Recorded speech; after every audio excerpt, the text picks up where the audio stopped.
Bom, gente, continuando, né, aquele assunto de que tratávamos na outra aula, constituição do crédito, tá? Inscrição na dívida ativa e cobrança judicial. No âmbito dessa cobrança judicial, existe a indicação por parte da Procuradoria de bens do devedor que vão ser penhorados, não é? Tá? Então, quando esse devedor ele é citado, por ocasião da citação inicial, vai se penhorar os bens indicados pela Procuradoria. Esses bens ficam indisponíveis, tá? Se o devedor paga a dívida, tá, integralmente, no prazo de 2 dias úteis, contados da citação, independentemente se juntar aos autos do processo o mandado, pode ser liberada a penhora, por quê? Se não existirem outras pendências, tá? Desde que não haja outra execução pendente, vai ser liberada a penhora, tá? Inclusive em caso de execuções já processadas, tá? Ou seja, se for efetuado o pagamento, tá? Aqui se trata no parágrafo 4º dos embargos, oposição de embargos, tá? Determina o exame desses embargos para verificar, né, se o argumento do devedor é procedente ou não, tá? Improcedentes os argumentos, nós temos, né, o embargo lá, né, foi considerado improcedente, segue a execução, tá?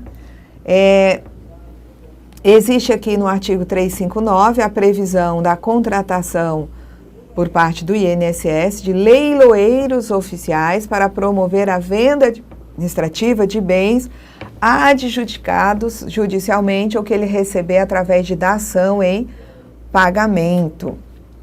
E ao receber esses bens, o INSS tem 60 dias para providenciar a alienação do bem por intermédio de leiloeiro oficial, tá? Quando se tem, durante uma execução, tá, a penhora de bens e o contribuinte não efetua o pagamento integral da dívida, esses bens penhorados vão para a asta pública, ele vai ser realizado leilão. Se faz o primeiro leilão, onde aí é um leilão normal. Quem vai dar o maior lance, quem der o maior lance, vai arrematar o bem. Agora, se os lances forem em valor muito baixo, tá? Se não alcançar o valor da avaliação, tem que ser realizado um segundo leilão, tá? A gente já viu isso. E no segundo leilão, o valor do bem pode ser qualquer um, exceto aquele considerado vil, tá? Todas as condições de parcelamento, porque quando alguém arremata um bem, esse arrematante pode pagar à vista, pode parcelar, tá, o valor relativo ao bem, e o parcelamento é o mesmo, segue a mesma regra do parcelamento administrativo de contribuições previdenciárias. E as condições desse parcelamento já tem constado o edital do leilão, tá? Arrematado o bem, o valor da arrematação serve para quitar o débito. Se o valor for suficiente para quitar total, quita total. Se o valor for inferior ao débito, quita proporcionalmente aquela dívida, tá? Quando o arrematante parcela, ele deposita no ato, tá, da arrematação daquele bem, tá? Como ele vai parcelar, ele deposita logo a primeira parcela. Realizou o depósito da primeira parcela, emite uma carta de arrematação com todas essas informações que nós já vimos na aula anterior. Valor da arrematação, valor e número de parcelas mensais em que será feito o pagamento. A carta vai ter a constituição de hipoteca do bem adquirido ou de penhor, tá? Em favor do credor, né? O devedor vai ficar com o bem, mas o bem fica penhorado, o bem fica hipotecado. E a carta serve para registrar esse gravame, serve para registrar a hipoteca ou penhor, tá? No registro público. Vai se indicar aqui, tá? O arrematante, como ele pagou uma parcela, não pagou o valor total do bem, ele vai ficar como fiel depositário do bem imóvel. Atenção, penhora quando for bem imóvel, quando constituído o penhor, né? Eu não posso constituir a hipoteca, eu constituo o penhor sobre o bem imóvel e o arrematante fica como fiel depositário. E também a carta de arrematação tem os critérios de reajuste do saldo do parcelamento e também do valor das parcelas. O arrematante não paga uma parcela no vencimento, o que acontece? o saldo devedor vence antecipadamente e é acrescido em 50% do seu valor a título de multa e vai ser inscrito de imediato na dívida ativa e executado. Tá? Fez um leilão, fez o segundo leilão, não teve, né, licitante, tá? O INSS vai poder ficar com aquele bem por 50% do valor da avaliação. O INSS não pode utilizar aquele bem, não, é muito difícil vendê-lo, pode negociar ou doar, né, para outro órgão ou entidade pública que se interesse pela sua utilização. Se não houver interesse do INSS em ficar com aquele bem, o juiz, tá, pode determinar sucessivos leilões. E o leiloeiro, tá, pode ficar como fiel depositário de bens penhorados e realizar a remoção do bem. Tá?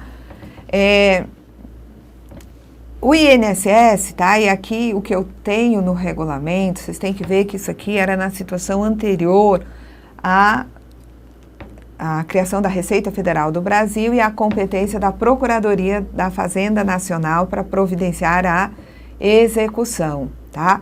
Então, hoje o que eu tenho é a ingerência da Procuradoria, tá? Para poder fazer isso que está aqui no artigo 361, tá? Concordar com valores divergentes para pagamento de dívida objeto de execução fiscal, quando a diferença entre os cálculos de atualização da dívida que, né, a Procuradoria elabora ou, né, a contadoria do juiz e os cálculos do executado tiverem uma diferença pouco significativa. Então, a diferença entre os cálculos das partes é igual ou inferior a 5%, tá? Aí cabe, né, a quem está executando aí a dívida concordar ou não com o valor, né, proposto pelo executado, que é divergente, tá? Então, vejam que aqui tem a palavrinha mágica poderá. Então, caso de divergência de valores, sendo essa divergência de pequena monta, pode, tá, aquele que está responsável pela execução, concordar com os cálculos do executado, tá? Isso aqui é coisa antiga, tá?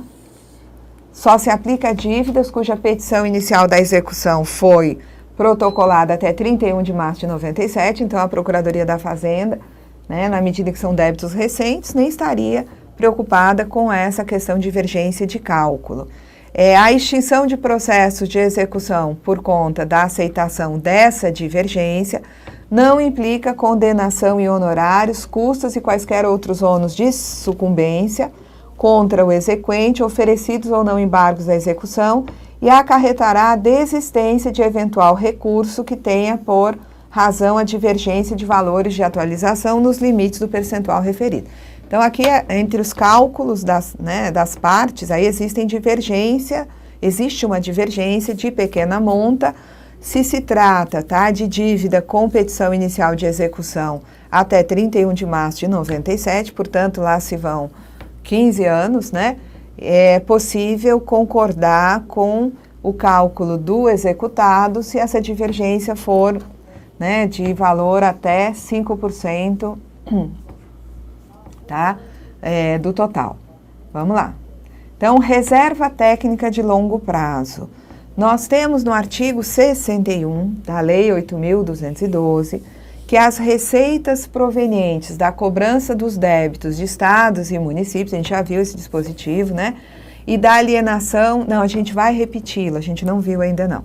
As receitas provenientes da cobrança de débito de estados e municípios e da alienação, arrendamento ou locação de bens móveis ou imóveis pertencentes ao patrimônio do INSS deverão constituir reserva técnica de longo prazo que garantirá o seguro social estabelecido no plano de benefícios da Previdência. Então, quando se cobra débitos de estados e municípios, quando se aliena, arrenda ou loca bens móveis ou imóveis do INSS, os valores obtidos com essas operações vão ter que constituir reserva técnica de longo prazo para garantia da Previdência, do Seguro Social. É vedada a utilização desses recursos para cobrir despesas de custeio em geral, inclusive decorrentes de criação, majoração ou extensão de benefícios ou serviços da Previdência Social, admitindo-se sua utilização excepcionalmente em despesas de capital na forma da lei de orçamento. Bom, vamos ver aqui a questão das empresas em débito. A gente sabe que elas não podem distribuir lucros ou bonificações. O que se considera empresa em débito, a gente vai ver aqui. Muito cuidado, porque o artigo 52 da Lei 8.212, que tratava dessa, prestação negativa, ele teve sua redação alterada e ele remete agora ao artigo 32 da Lei 4.357. O que ele diz? Que as empresas, enquanto estiverem em débito não garantido com a União, tem-se que aplicar o que está previsto no artigo 32 da Lei 4.357, os demais dispositivos foram revogados.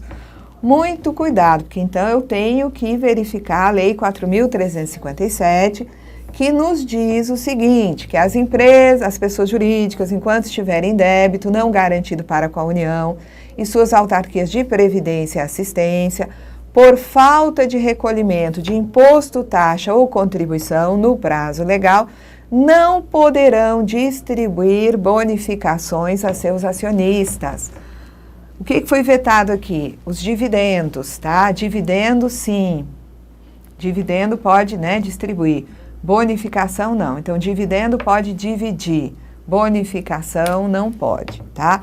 Então, a empresa está em débito não garantido, ela não pode distribuir bonificações aos acionistas, ela não pode dar ou atribuir participação de lucros a seus sócios ou cotistas, bem como a seus diretores e demais membros de órgãos dirigentes, fiscais ou consultivos. Se a empresa, a pessoa jurídica, não observar essas vedações, tá?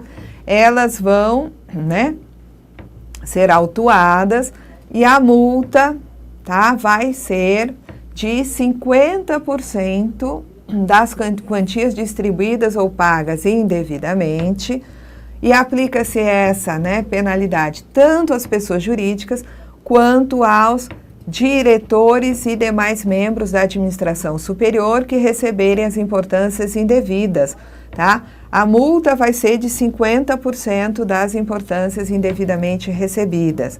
E essa multa, ela é limitada a 50% do valor total do débito não garantido da pessoa jurídica. Então, eu vou autuar a pessoa jurídica com uma multa que é de 50% da quantia distribuída ou paga indevidamente. Eu vou também autuar e aplicar uma multa, nos diretores, e a multa aplicada no caso diretores, administradores aí, vai ser de 50% do valor que eles receberam, tá? E essa multa, porém, se limita a 50% do valor daquele débito impeditivo da distribuição, tá? E o que é débito, afinal de contas? Considera-se como débito para fins dessas multas, tá? Que estão previstas aqui, tá? Na Lei 4.357, desde que não estejam com a exigibilidade suspensa, a NFLD, Notificação Fiscal de Lançamento de Débito, que era emitida anteriormente, hoje para o caso de emissão de NFLD no passado, emite-se o auto, tá? A notificação de lançamento e o auto de infração, transitados em julgado na fase administrativa. Então, o que acontece aqui? Uma empresa é autuada, ela tem 30 dias para apresentar uma impugnação. Se ela não faz, tá? Se dá a revelia, encaminha-se, esse auto para que o valor seja inscrito na dívida ativa. E se dá o crédito aí, nesse momento, ocorreu a revelia, encaminhou para a dívida ativa, o crédito está definitivamente constituído. Então, uma empresa que tem um auto, que já tem, inscrição aí na dívida ativa, que ela não entrou com defesa, tá? Não entrou na justiça, nada, ela está em débito, tá? É um débito exigível. No momento que se dá a revelia, é débito exigível, tá? Ela se encontra, portanto, em débito, não pode distribuir lucros, não pode distribuir bonificações. Também no caso, tá, do LDC inscrito na dívida ativa. A pessoa se dirigiu até a Receita, confessou a dívida através de LDC, não providenciou pagamento nem parcelamento, ou então começou a pagar o parcelamento, não honrou o pagamento das parcelas, o parcelamento foi rescindido, o LDC foi inscrito em dívida ativa, está em débito, não pode distribuir lucro, não pode distribuir bonificações, tá? Também se considera, tá, como débito o valor lançado em documento de natureza declaratória. Então, eu tenho um valor que foi declarado em GFIP e não foi recolhido, tá? Declarar em GFIP é confissão de dívida. A GFIP é instrumento suficiente para a constituição do crédito. Significa que essa empresa se encontra em débito, não pode distribuir lucro, não pode distribuir bonificação, tá? Temos também como, né, sendo débito, a provisão contábil de contribuições sociais não recolhidas. Então, a empresa lançou, tá lá no seu passivo, valores na conta INSS a pagar, INSS a recolher. Está provisionado o valor da contribuição, só que esse valor provisionado não foi recolhido. Então, se entende que também nesse caso existem débitos e essa pessoa jurídica não pode distribuir lucros, distribuir bonificações, tá? Então, aqui, cuidado com esse artigo 280 do regulamento, tá? O artigo 280, ele diz, né, que a empresa em débito, para com a Seguridade, não pode distribuir bonificação ou dividendo ao acionista. Né, a questão dos dividendos, nós acabamos de ver aqui na lei, né, 4.357, que o que ela diz é que quando a pessoa jurídica tem débito garantido para, né, não garantido para com a União, não pode distribuir bonificações, não se fala em dividendo. Esse veto aqui está exatamente relativo aos dividendos. Então, o artigo do regulamento está com a sua redação equivocada, tá? Então, a empresa em débito para com a Seguridade Social não pode distribuir bonificação acionista, não pode dar ou atribuir cota ou participação nos lucros a sócio cotista, diretor ou outro membro de órgão dirigente fiscal ou consultivo, ainda que a título de adiantamento, tá? Então, aqui nós encerramos essa aula, só lembrando que eu tenho a constituição, tá, do crédito,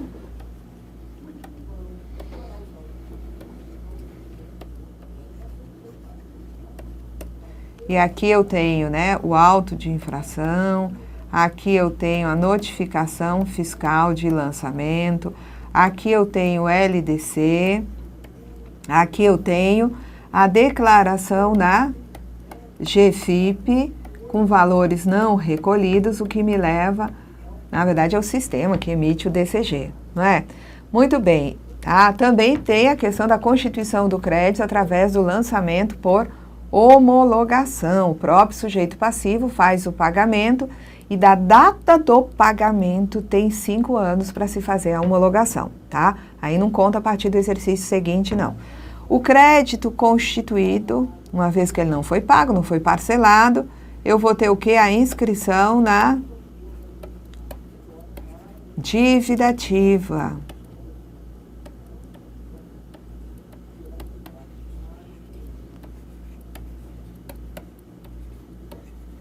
Em seguida, tá? Eu tenho a questão da execução judicial, a cobrança judicial. Inclusive com indicação, quem está na responsabilidade de executar vai indicar bens à penhora, bens do devedor que vão ser penhorados. Então, constituição do crédito, inscrição na dívida ativa, execução, começa aqui a cobrança judicial, inclusive com a possibilidade de penhora dos bens, e na sequência pode-se fazer o leilão, né, dos bens que foram penhorados, tá? Então, nós vamos encerrar aqui essa aula até a nossa próxima aula, gente.